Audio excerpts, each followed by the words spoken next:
ይመራኛል የምትለው ጀነራል ተፈራ ማሞ እኮ ልጆቹ እየተማሩ ነው። ስንት ነገር የፈጠርክብን አንተ ነህ። አንተ ወራዳ ማለት ነው። ዘመነ ላይ ዘመቻ ከፍቷል፣ ተሳድቧል የሚል ቃል ነው የተናገረው። ቃል ትግሉን ባለቀበት ታይም ላይ እያበላሸ ያለው ዘመነ ካሴ ነው። እና ሀብቴን የጎጃም ተለላኪ ናቸው ወሎን እንደዛ በማለት የአማራ ፋኖ በጎጃም አማራነት ስለተነካ ነው ነፍጥ ያነሳው እንጂ ጎጃም ስለተነካ አይደለም። አንድ አላማቸው የጠንካራውን የጎጃም ፋኖ ዲካፓሲቴት ማድረግ ነው። የጎጃም አካባቢ አንዳንድ ብሔርተኛ ነን የምትሉ ጀነራል ተፈራ ማሞ አይመራም ስትሉ ነበር። እነሱ በዮች ናቸው፣ እኛ ሰጮች ነን።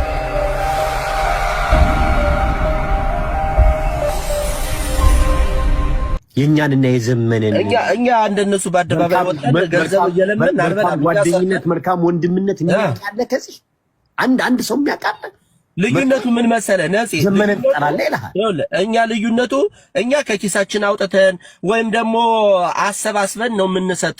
እነሱ ደግሞ እኛ የምንሰጣውን ነው የሚበሉ። ገብቷል አይደለ? ልዩነቱ ያ ነው። ማን ተዋወቀው? የአማራን ትግል እያበላሸ ያለ ከቲቢኤልኤፍ ተልኮ ይዞ መከላከያ ሰራዊት ዲሽቃ ይዞ እየከዳ ባለበት ሰዓት፣ ስናይፐር ብሬን ይዞ እየከዳ እየፈረሰ ባለበት ሰዓት የሌላ ተልኮ ይዞ ትግሉን ባለቀበት ታይም ላይ እያበላሸ ያለው ዘመነ ካሴ ነው። እና አታች ያላችሁ ለአማራ የወጣችሁ ለዘመነ ሳይሆን ለአማራ ብላችሁ የወጣችሁ ካላችሁ ትክክለኛ አማራ ማንነትን ለማስጠበቅ የወጣችሁ ካላችሁ ዘመነ ካሴ ካታች ከእግረኛ ጀምራችሁ ከዝቅተኛ አመራሮች ልታወግዙልን ይገባል። ታው ወዴት እየሄደ እንደሆነ ማንኛውም የአማራ ሕዝብ አቁም ሊለው ይገባል። ለመናገር ምድር ላይ ያለውን ሀቅ የምናውቀው በዱር በገደል እየወደቅን እየተነሳን እየደማን እየቆሰልን ያለን ወታደሮች እንደሆነ ህዝቡ ሊያውቀው የሚገባው ትልቁ እውነታ እንደሆነ መገንዘብ ያስፈልጋል። የአማራ የነጻነት ታጋይ በእርግጥ ወታደር አርግ አታርግ ነው የሚባለው።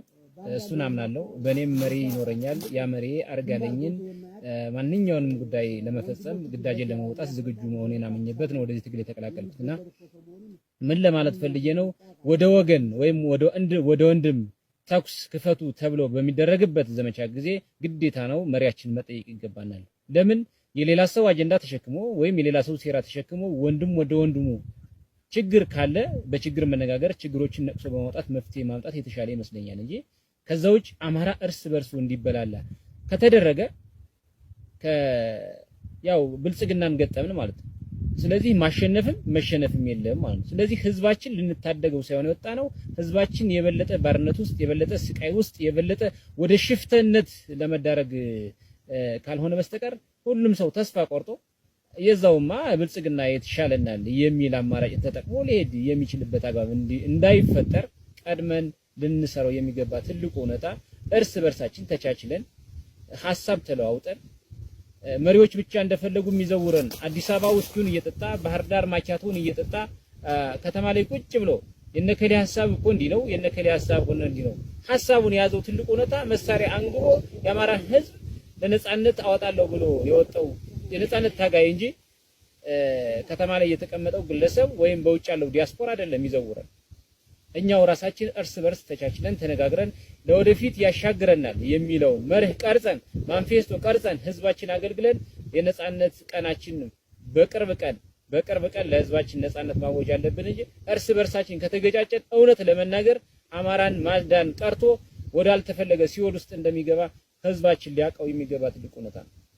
በቃ በአጠቃላይ የአማራ ፋኖ የህልውና ትግልን በተመለከተ የመወሰን እጣ ፈንታ ያለው መሬት ላይ ያለው ታጋይና ህዝባችን ወይም ደግሞ የትግሉ ባለቤት የሆነው የአማራ ህዝብ ታላቁ የአማራ ህዝብ መሆን መቻል አለበት። በሚያግባባን በሚያስማማን የትግል አቅጣጫ እቅድ በማቀድ የጋራ የሆነ ስራ በመስራት ትልቁን የአማራ ህዝብ ነፃ ማውጣት ያስፈልጋል። የትኛውም አካል የትኛውም መሪ ግልጽ ባልሆነ መንገድ ለታጋዮች ግልጽ ባልሆነበት መንገድና ባልገባን መንገድ ስንንቀሳቀስ ግልጽ እንዲሆንልን የሚመሩን መሪዎቻችንን በመጠየቅ ግልጽ የሆነ የግዳጅ አፈጻጸም ለመፈጸም አመች በሆነ መልኩ መሪዎቻችንን ተጠያቂ ለማድረግ በታች ላይ ያለው አባላት በዚህ ልክ መንቀሳቀስ መቻል አለበት። ዝም ብሎ ያልተጣራ ያልነጠረ ግዳጅን ተቀብሎ ታሪካዊ ስህተት ወይም ደግሞ ዋጋ የሚያስከፍል አካሄድ ላለመሄድ ጥንቃቄ ማድረግ መቻል አለበት። ከዚህ ውጭ ትግሉን የተስተካከለ ትግሉን አሁናዊ ቁመናውን ወደፊት ለማሻገር በሚጠቅሙ አጀንዳዎች ላይ እቅዶች ላይ በጋራ እየተገናኘን ትግሉን ማሻገር የሚቻልበት ደረጃ ላይ እንድንደርስ መልእክት እናስተላልፋለን። እነሱ በዮች ናቸው፣ እኛ ሰጪዎች ነን። ያ ነው ትልቁ። አሁን ይሄ ድርጅት መስረቱ በበጎ ጎኑ ልናየው ይገባል። ይህን ድርጅት በበጎ ጎኑን ካየነው በኋላ ደግሞ ይህ ድርጅት ደግሞ ነገ ከሌሎች ወንድሞቻችን ጋር ደግሞ መርጃ አድርጎ ደግሞ ኮአሊሽን ፈጥረው ደግሞ ችግራችን ያሳጥሩልናል፣ የማህበረሰባችን ሰቆቃ ያሳጥሩታል ብለን እናስባለን። በዛ መንፈስ ነው መሄድ ያለብን እንጂ ይሄ መጓተትና እንትን ማለቱ መቅረት አለበት። ይኸውልህ ወንድም አለም እዚህ አንድ ሰፈር ነው እኮ ያለ ነው እናንተ ጋር ታዲያ እንዴት ይገናኛል ምናምን የሚል ኮሜንት ስላየው ነው የክርስቲያናዊ እንትን ከወሎ ባህሪ ጋር ወሎ ብዙ ሃይማኖቶች ያሉበት ሀገር እንደሆነ ይታወቃል። እንዴት ከዚያ ጋር የማይገናኝ ነው ስላለ የወሎ ጊዜው የወሎ ነው ወይም የቲም ጉዱ ነው የምለው እኔ የቲም ገዱ አባላት እና ዘመድኩን እዚህ ጋር ሲነርጃይዝ ያደረጉት የኢላማ እነሱ ጠላት ብለው ነው የሚያስቀምጡት ይመስለኛል። የጠላት እንግዲህ የጠላት አይደል የሚባለው አንድ አላማቸው የጠንካራውን የጎጃም ፋኖ ዲካፓሲቴት ማድረግ ነው ሁለቱም። ስለዚህ እዚህ ጋር መርጅ ያደርጋሉ ማለት ነው። አንድ ኢላማ ስላላቸው እሱን ለማጥቃት ነው እንትን ያሉት እንጂ ከወሎ ህብረ ሃይማኖታዊነት ጋር የሚገናኝ ነገር አይደለም። በአድቮኬሲ እና በዲፕሎማሲ እንትናቸው ነው የሚገናኙ ዘረዩ ለማጥቃት ለዛ ነው የጎጃምን አሰላለፍ ወይም የጎጃምን ኃይል መምታት ስላለባቸው አንዱ ሌላውን ያጠቃል፣ ሌላው ማነው ዝናቡን ያጠቃል። ታውቃላችሁ አንዱ 16 ያጠቃል፣ ቅድም ገልጸዋል በደንብ። ስለዚህ ኃይላቸውን ሲንክሮናይዝ አድርገው የተለያዩ አይነት መስለው ግን የሚያጠቁት አሁንም ስቲል አንድ አይነት ነው። እነዚህኛው ለራሳቸው ወሎ ፈርስ ለሚሉት አጀንዳ ለማሳካት፣ ያኛው ደግሞ አላስገባ ስለተባለ ጎጃም ውስጥ አትገባም ተብሎ አፍንጫውን አስረስ ብሎ ስላስወገደው በዚያ ያንን ለማጥቃት ነው። ማን ይሙት ጎጃም ነፍጥ ያነሳው ማነክቶት ነው። አማራነት ተነካ ብሎ እኮ ነው። በወሎ ብናይ ይሄንን ስል የወሎ ፋኖችን፣ የጎንደር ፋኖችን፣ የሸዋ ፋኖችን ለመናገር አይደለም። ግን ካለው ዲሞግራፊ አንጻር እንኳን የወሎ ፋኖ እስከ ሰላ ድንጋይ ድረስ እኮ ወያኔ መታበት ነው ነፍጥ ያነሳው። ጎንደር ደግሞ እስከ ደብረ ታቦር ድረስ እስከ አሞራ ገደል እናውቀዋለን፣ አገሩን አካባቢው ድረስ ወያኔ መታበት ነው ነፍጥ ያነሳው። የጎጃም ግን ወጣቱን አደራጅቶ የኢትዮጵያ ችግር ጎጃም ላይ ነው የሚፈታው እስኪባል ድረስ ምድርን የሚያንቀጠቅጥ ጦር የገነባው እኮ አማራነት ስለተነካበት ነው እንጂ ጎጃም ስለተነካ አይደለም። ዛሬ ራስ አርበኛ ዘመነ ካሴን የጎጃም ብቻ አድርጋችሁ የጎጃምን ማህበረሰብና መሪዎችን ስታዋርዱ አልፋችሁ ተርፋችሁ በቁማር ወደፊት እንዳይመጡ ስታደርጉ ስታሸማቅቁን የምትኖሩት እነ ዘመነ ካሴ ወይም የአማራ ፋኖ በጎጃም አማራነት ስለተነካ ነው ነፍጥ ያነሳው እንጂ ጎጃም ስለተነካ አይደለም። ጎጃም ስለተነካ አይደለም። ዛሬ ጎጃም የተደፈረ ጎጃም የተነካ አስመስላችሁ እኛ ስንደፈር እኛ ስንነካ ነፍጥ ያነሳን የሚመስላችሁ ስታዋርዱን ስታንቋሽሹን የምትውሉ ወጥ ሲሰራ እንጂ ጥይት ተኩሶ አያውቅም። ጥይት ከሚተኮስበት ቦታ ከ30 ኪሎ ሜትር በላይ ደርሰው አያውቁም ስታስብሉን። ይህን ሁሉ እኮ ችለን የተቀመጥን የአማራ ብሔርተኝነት የሚባል ዋሻ ውስጥ ተደብቀን ሳይሆን አማራነት እንዳይበተን ብለን ነው እንጂ የአማራ ብሔርተኝነት እንደሌለ እናውቀዋለን። ስሙ ብቻ ነው እዚህ ሚዲያ ላይ የአማራ ብሔርተኝነት የሚባለው። አንድም የአማራ ብሔርተኝነት የለም። ስሙንም ግን ትከሻችን እስኪንጋደር ተሸክመን የተቀመጥነው እኛ ጎጃሜዎች ነን። እያነቀህም ዋጠው አይመለከተኝም። ከዚህ በኋላ እየመጣህ የምታቀረሽበት እየመጣህ ዛሬ ልጆቹንና ባለቤቱን አዲስ አበባ አስቀምጦ እሱ ይመራኛል የምትለው ጀነራል ተፈራ ማሞ እኮ ልጆቹ እየተማሩ ነው። የራስ አርበኛ ዘመነ ካሴ ልጅ ግን የት ነው ያለው? ተውት፣ ልጁን ወጣት ነው እንደፈለገ ይሁን። እናቱ የት ነው ያሉት? እናቱ የት ነው ያሉት? ይሄንን እውነት የተሸከመን ማህበረሰብ እስከነ መሪው ድረስ ስታዋርዱ፣ ዝቅ ስታረጉ፣ ዛሬ ላይ ደግሞ ይሄ ሁሉ አልበቃ ብሏችሁ በሴራ ይሄን ሁሉ ዋጋ የከፈለን አማራነት የተነካ ብሎ ተነስታ ጠቅ ብሎ ያደራጀን እየታገላችሁን ያላችሁት ወታችሁ የጎጃም አካባቢ አንዳንድ ብሔርተኛ ነን የምትሉ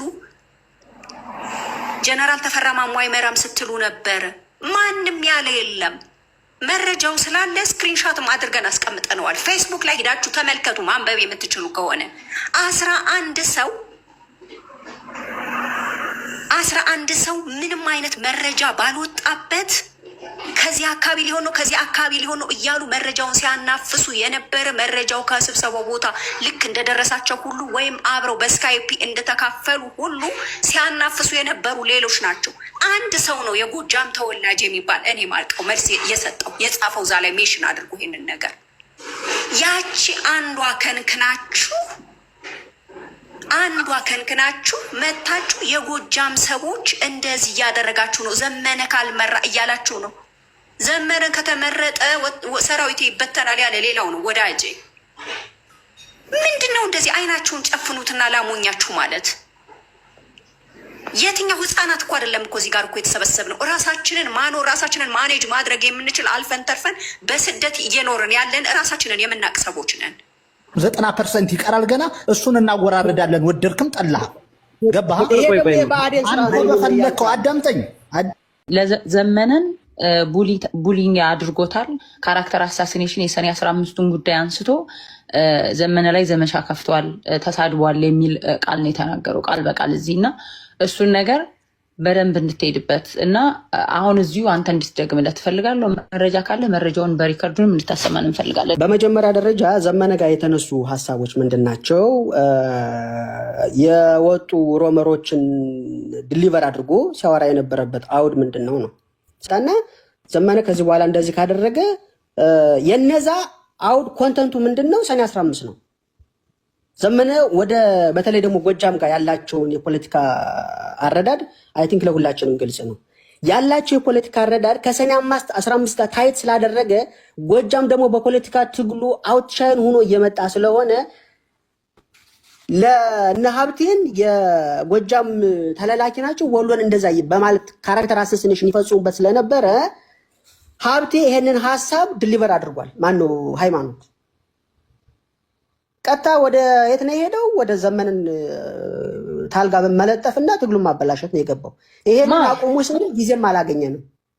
ስለዚህ ይሄንን የተናገር ቃል በቃል እኮ ተሳደበ ብለህ እኮ ነው የተናገርከው። ዘመነ ካሴ ሪካርዱ ባይ አንተ ሐሳብ ካለ ሐሳብ አዘርባይስ ማለት የሆነ መረጃ ነው ጠይቅ። ቆይ ዝም ብለህ ዘመነን ቡሊንግ አድርጋል ብለሃል። መረጃህን አቅርብ ካሉ መረጃህን አቅርብ ነው። አሁን ሌላ ምንም አያስፈልግም። ሰምቻለሁ። ጎጃምን ሞጀላ ሙሉ እያልክ እንደነበር ሰምቻለሁ። መረጃህን ዘመነን ቡሊንግ ያደረኩበትን መረጃ አቅርብ። ወደዚህ ወደዛ እኮ አያስፈልግም እኮ መረጃ ቁጭ ማድረግ እኮ ነው። አሁን እኛ ጥያቄ ስናመጣ ስግብግብ ማለት ነው። ንገሩኝ ካልክ ገና እንነግርሃለን። እኛ ዝም ያለ ችግር ስለማንፈልግ ነው። ችግር ስለማንፈልግ ብቻህን በሮያል ፋሚሊ አንተ የፋኖ የዘመነ ብቻህን ተጠሪ ለመሆን በግሩፕ እየሄድክ የጎጃም ልጆችን ራሱ እርስ በርስ አባልተህ ያን ጊዜ ራሱ ስንት ነገር የፈጠርክብን አንተ ነህ።